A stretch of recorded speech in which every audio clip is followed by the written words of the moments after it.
താനെന്നെ insult ചെയ്യുവാണോ? ഏട്ടൻ ഇപ്പൊ ചെയ്ത് കാണിച്ചില്ലേ, അതിനെപ്പറ്റി ഞാൻ പുകഴ്ത്തി പറഞ്ഞേ ഉള്ളൂ. തെറ്റ് തന്റെ ഭാഗത്ത് തന്നെയാ. എന്റെ തെറ്റൊന്നുമല്ല, ഏട്ടന്റെയാ. തന്റെ ഭാഗത്ത് തന്നെയാ. ഏട്ടന്റേത്. ഇവിടെ വീണ്ടും തുടങ്ങി. അല്ല തന്റെതാ. അല്ല അല്ല അല്ല 100% തന്റെ ഭാഗത്താ. ഞാൻ സമ്മതിക്കില്ല. നിങ്ങൾ ഇങ്ങനെ വഴക്കുണ്ടായിക്കൊണ്ടിരുന്നാല് ഞാൻ എങ്ങനെയാ നിങ്ങളുടെ വീഡിയോ എടുക്കുക? ആർട്ടിസ്റ്റ് എന്നൊക്കെ പറയുമ്പോ അങ്ങോട്ടും ഇങ്ങോട്ടും സപ്പോർട്ടീവായി നല്ലോണം കോപ്പറേറ്റും ചെയ്യണം. ഇങ്ങനെ വഴക്കുണ്ടായിക്കൊണ്ടിരുന്നാല് ഷൂട്ടിംഗ് നിന്നു പോവും. അവസാനം പൈസ ഒന്നും കിട്ടില്ല. നിങ്ങൾക്ക് മനസ്സിലാവുന്നുണ്ടോ ഇല്ലയോ?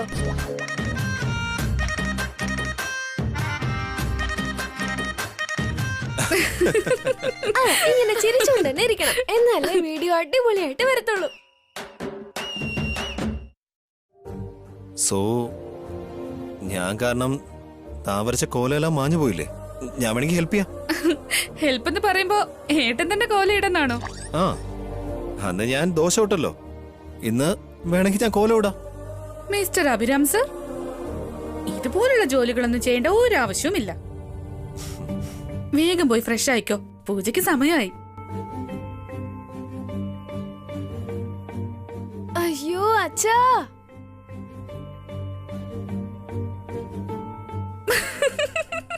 ഇങ്ങനെ വന്നാ പോരായിരുന്നോ? ഇങ്ങനെ ഇന്നസെന്റ് ആയ എങ്ങനെയാ അച്ഛാ?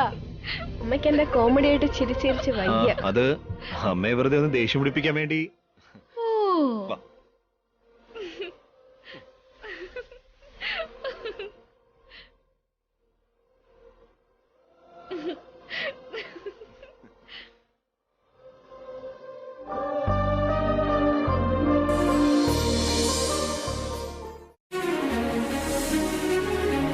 ഭാവനെ, അമ്മേ, പൂജയ്ക്കുള്ള ഏർപ്പാടുകളൊക്കെ കഴിഞ്ഞോ? ആ ചെയ്തോണ്ടിരിക്കുക അമ്മേ. വസു എവിടെ പോയി? പുറത്ത് കോലം ഇട്ടോണ്ടിരിക്കുക അമ്മേ. വേഗം എല്ലാവരും റെഡിയാകാൻ പറ. തിരുമേനി വന്നാലുടനെ പൂജ ആരംഭിക്കേണ്ടതാ. അങ്ങനെ ചെയ്യാമേ. ഒരു തടസ്സവുമില്ലാതെ ഈ പൂജ ഭംഗിയായി നടക്കണം.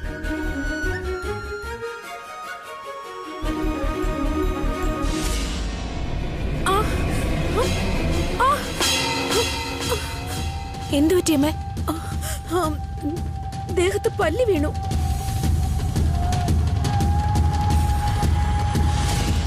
എന്ത് പറ്റി ജയന്തി? ദേഹത്ത് പല്ലി വന്ന് വീണോ? നല്ലൊരു പൂജ ചെയ്യുന്ന സമയത്ത് തന്നെ ദേഹത്ത് പല്ലി വീണല്ലോ അമ്മേ. ഇതെന്തോ എനിക്ക് അപശകുനമായി തോന്നുന്നു. ഇനി എന്ത് കഷ്ടപ്പാടാണോ വരാൻ പോകുന്നേ?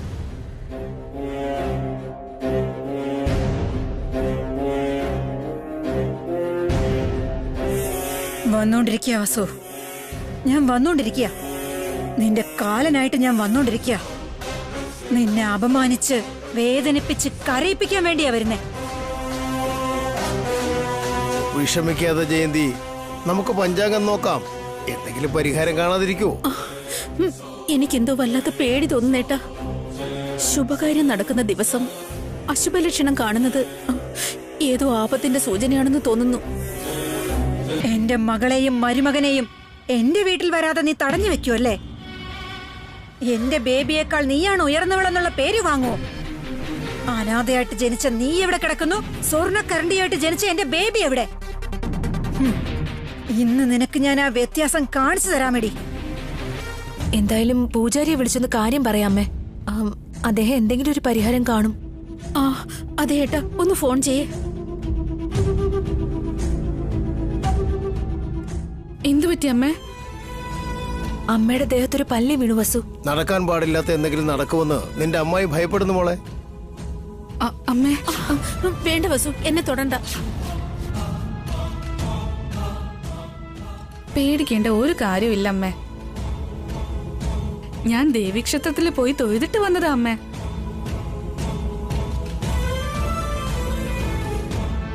ഒരു ആപത്തും ഉണ്ടാവില്ലമ്മേ. എന്തുണ്ടായാലും അത് തടയാൻ ഞാനില്ലേ. ഒരു ആപത്തും ഉണ്ടാകാതെ ഞാൻ നോക്കിക്കോളാം. എന്നെ ആരാ തടയാൻ പോകുന്നതെന്ന് കാണട്ടെ. ഇന്ന് ആ വസുവിന്റെ കാര്യത്തിൽ ഒരു തീരുമാനം ഉണ്ടാക്കി അടങ്ങൂ. അവളുടെ തന്നിഷ്ടവും അഹങ്കാരവും ഒക്കെ തീർക്കും ഞാൻ. അവളെ താഴ്ത്തിക്കെട്ടി എന്റെ ബേബിയെ ഞാൻ ഹൈലൈറ്റ് ചെയ്യും. വസു പറഞ്ഞത് കേട്ടല്ലോ. പോയി ഒന്നുകൂടെ കുളിച്ചിട്ട് സാരിയൊക്കെ മാറിയിട്ട് വാ. അമ്മ പൊക്കോളൂ അമ്മേ, ഞാൻ ഇവിടെ ഇല്ലേ. ഞാൻ എല്ലാം നോക്കിക്കോളാം.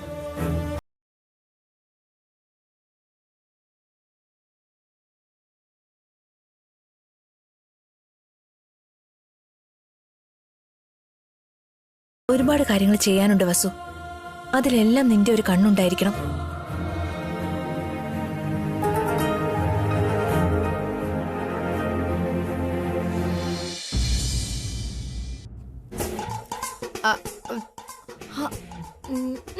ഇത് കൊള്ളത്തില്ല.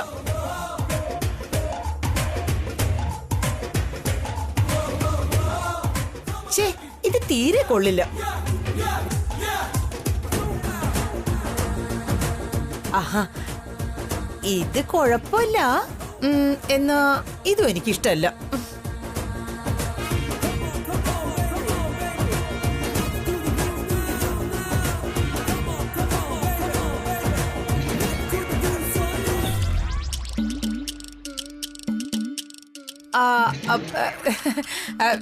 നീ എപ്പോഴാടാ വന്നേ?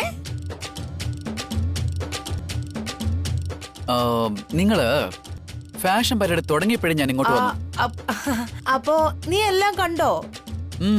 മുഴുവനും കണ്ടു, പക്ഷേ ഒന്നും മനസ്സിലായില്ല. അതുപോട്ടെ, എന്തിനാ ഇത്രയും സാരി വെച്ച് നോക്കിയത്?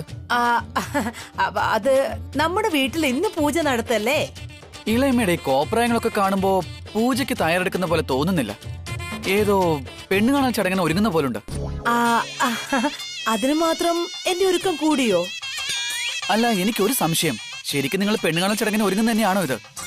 എന്താ, എനിക്ക് ഒരുങ്ങിക്കൂടെ? ഈ ഓൾഡ് ഏജില് ടീനേജ് ലുക്കിന്റെ ആവശ്യം എന്താ ഇളയമ്മേ? അങ്ങ് സ്വർഗത്തിലിരിക്കുന്ന ഇളയച്ചന്റെ സമാധാനം കെടുത്താനുള്ള തുടക്കമാണോന്ന്? അതിന് അദ്ദേഹത്തിനെ ഇപ്പോഴും സ്വർഗത്തിൽ തന്നെ ഇരിക്കുന്നേ. വേറെ ആരെങ്കിലും കല്യാണം കഴിച്ച് ജീവിക്കുന്നുണ്ടാവും. അല്ല, അതുകൊണ്ട് ഇളയമ്മ വീണ്ടും ഒരു കല്യാണം കഴിക്കാൻ പോവാ? അതിലെന്താടാ തെറ്റ്? അഭി കല്യാണം കഴിച്ചല്ലോ, വസുവും കല്യാണം കഴിച്ചു. അതുപോലെ എന്നെ ഒന്ന് കല്യാണം കഴിപ്പിക്കടാ. എന്നാ ഞാൻ മാച്ചിങ് പ്രപ്പോസൽസ് നോക്കട്ടെ. എന്നെ നന്നായി മനസ്സിലാക്കുന്ന എന്റെ പുന്നാര മരുമകൻ നീ മാത്രമേ ഉള്ളൂ. അപ്പോ എങ്ങനെയുള്ള ആളെ ഇളയമ്മയ്ക്ക് നോക്കേണ്ടത്? എനിക്ക് ലോയറോ എഞ്ചിനീയറോ ഒന്നും വേണ്ട. ഡോക്ടറോ ആക്ടറോ അതും വേണ്ട. സിമ്പിളായ ഒരു സ്കൂൾ മാഷായാലും മതി. എന്റെ സൗന്ദര്യത്തിന് സമമായി താടി വെച്ചൊരാള്, കണ്ണാടി വെച്ചൊരാള്, അങ്ങനെ ഒരു പാവ മനുഷ്യനെ മതി. എന്ത് വർത്തമാനോ ഈ പറയുന്നേ? നിങ്ങൾക്ക് ശരിക്കും കല്യാണം കഴിക്കണമെന്ന് തന്നെയാണോ? അപ്പോ നീ കോമഡി പറഞ്ഞതാ? അറിയാതെ പോലെ ഇതൊന്നും സീരിയസ് ആയിട്ട് എടുത്തേക്കല്ലേ എന്റെ ഇളയമ്മേ. പാവ ഇളയച്ചനെ ആയുസെത്താതെ കൊന്നു കളഞ്ഞു. ഇനി ഒരാളെ കൂടി എന്തിനാ കൊല്ലുന്നേ? ആന്റി, ആന്റി, ഇതാ നിങ്ങളുടെ പാർട്ട്ണർ എത്തിക്കഴിഞ്ഞു. ഇനി രണ്ടും കൂടി കാത് കടിച്ചു പറിച്ചോ. എന്താടി, നിന്റെ അമ്മ ഇവിടെ എത്തിയായിരുന്നോ? ഇതുവരെ വന്നില്ല ആന്റി. അതാ എനിക്ക് ടെൻഷൻ. നീ വെറുതെ ടെൻഷൻ അടിക്കണ്ട. ഉറപ്പായിട്ട് നിന്റെ അമ്മ വന്നിരിക്കും. വസുവിന് നല്ലൊരു പണിയും കൊടുക്കും. ഇത് നോക്ക്. അതിനു മുമ്പ് നീ എന്നെ നന്നായിട്ടൊന്ന് ഒരുക്കി തരുമോ? എന്തിനാ? അദ്ദേഹം വരുന്നുണ്ട്. ആര് വരുന്നുണ്ടെന്ന്? എന്റെ രാജാവ്, എന്റെ പ്രണയ രാജാവ്, എന്റെ രാജാതിരാജൻ, എന്റെ കാമദേവൻ എഴുന്നള്ളി വരുന്നുണ്ടടി. വരാൻ പോകുന്ന രാജാവിനെ ആരും കൊത്തിക്കൊണ്ടു പോവാതെ നോക്കിയാ മതി. ഞാനിവിടെ നല്ല ടെൻഷനില്ല. അപ്പോഴാ നിങ്ങളുടെ ഭ്രാന്ത്. ഈ ഏജിൽ ലവ് എന്നും പറഞ്ഞ് എന്റെ ജീവൻ എടുക്കുക നിങ്ങള്. പ്ലീസ് മോളെ, ഒന്ന് എന്നെ ഹെൽപ്പ് ചെയ്യ്. എന്നെ ഒന്ന് ഒരുക്ക്, എന്നെ ഒന്ന് സുന്ദരിയാക്കടി, എന്നെ ഒന്ന് റെഡിയാക്കടി. ശരി, ഞാൻ ചെയ്യാം. അവിടെ ഇരിക്കെ, മര്യാദക്ക് ഇരിക്കവിടെ.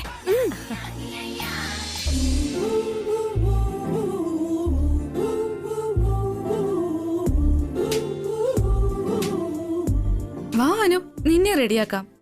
അതിന്റെ ആവശ്യമില്ല, ഞാൻ റെഡിയായിക്കോളാം. എന്നെയും കീർത്തിയെ റെഡിയാക്കിയതുപോലെ തന്നെ അമ്മ നിന്നെ നന്നായിട്ട് റെഡിയാക്കുവാനു. വേണ്ട ചേട്ടാ, പ്ലീസ് അനു. ഇന്നിവിടെ എല്ലാരും സന്തോഷമായിട്ടിരിക്കണമെന്ന് മുത്തശ്ശനും മുത്തശ്ശി ഇന്നലെ പറഞ്ഞതല്ലേ? അതെ അനു, അമ്മ നിന്നെ വേഗം നിന്നെ റെഡിയാക്കിക്കോളൂ അനു. പൂജയ്ക്ക് സമയായിക്കൊണ്ടിരിക്കുവല്ലേ. പ്ലീസ് അനു. പ്ലീസ് അനു. ശരി, ഓക്കെ. വാ.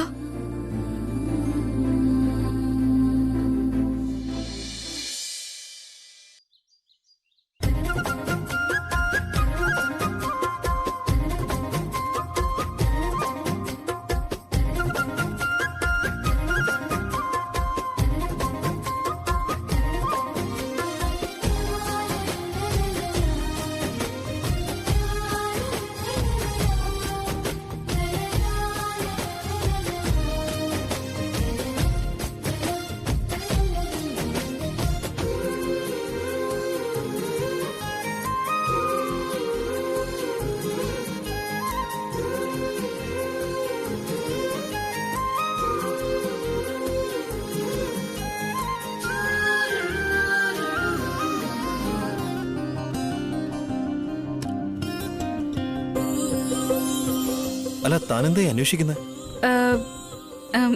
സാരിപ്പിന് താഴെ പോയേട്ടാ. ഞാനും കൂടെ നോക്കാം.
ഇതിനു മുന്നേ ചെയ്ത് ശീലമുണ്ടെന്ന് തോന്നുന്നു.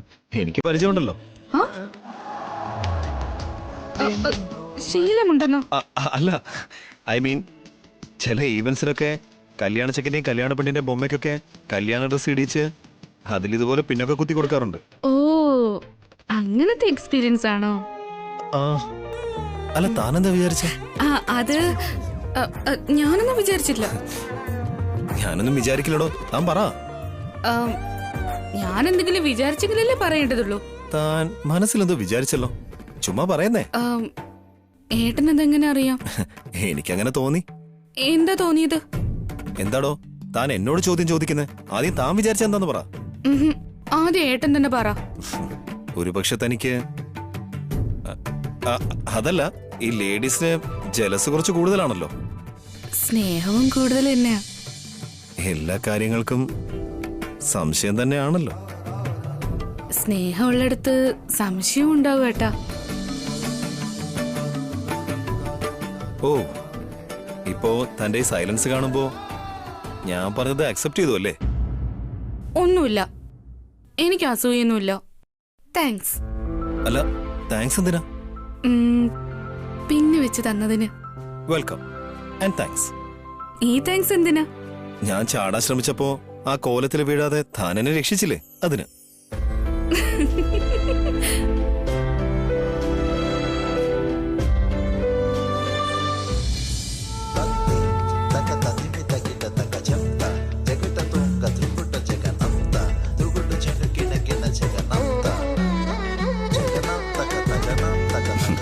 ഇതല്ലേ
നമസ്കാരം ചേച്ചി. ചെല്ല്. നമസ്കാരം.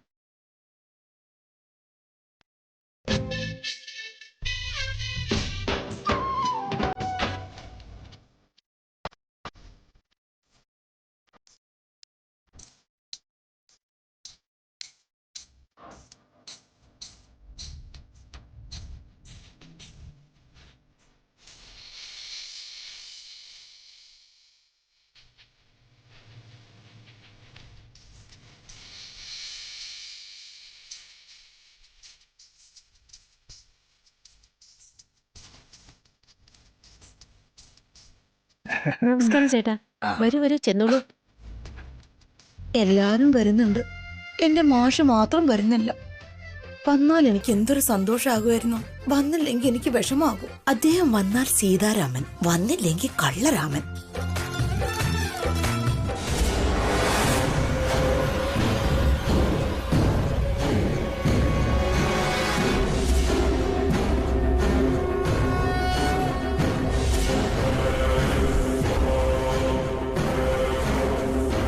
മോം ഇതുവരെ വരാത്തെന്താ?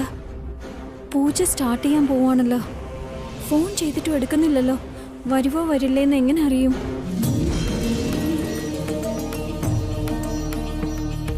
അമ്മായിയെ വിളിക്കും മോളെ. ശരി തിരുമേനി.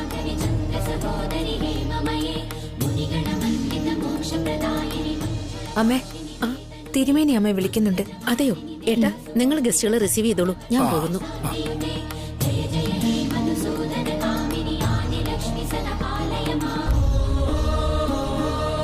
എന്താ തിരുമേനി, എന്നെ വിളിച്ചു എന്ന് പറഞ്ഞു? കുറച്ചു സമയത്തിനുള്ളിൽ പൂജ ആരംഭിക്കണം. ആ ദേവി വിഗ്രഹം കൊണ്ടുവന്നുള്ളൂ. ആ, കൊണ്ടുവരാൻ പറയാം. വസു, പോയി ദേവി വിഗ്രഹം എടുത്തിട്ട് വരൂ. ഭാവനെ, നീയും കൂടി ചെല്ല്. ശരി അമ്മേ.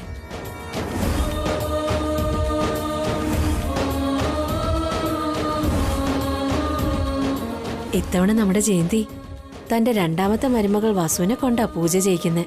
അതെ ചെറിയമ്മേ, വസുവിന്റെ കയ്യിൽ താക്കോല് കൊടുത്ത് വിഗ്രഹം ഏൽപ്പിച്ചിട്ടുണ്ടെന്നുണ്ടെങ്കിൽ നമ്മുടെ ജയന്തി ഏട്ടത്തിക്ക് വസുവിനെ അത്രയ്ക്ക് വിശ്വാസമായിരിക്കുമല്ലോ. വിശ്വാസം മാത്രമല്ല, ബഹുമാനവും ഉണ്ട്. എന്തായാലും വസു ഈ വീട് നഷ്ടമാകാതെ രക്ഷിച്ചതല്ലേ. നല്ല മരുമകളാ. യാതൊരു തരത്തിലും തടസ്സം ഉണ്ടാകാൻ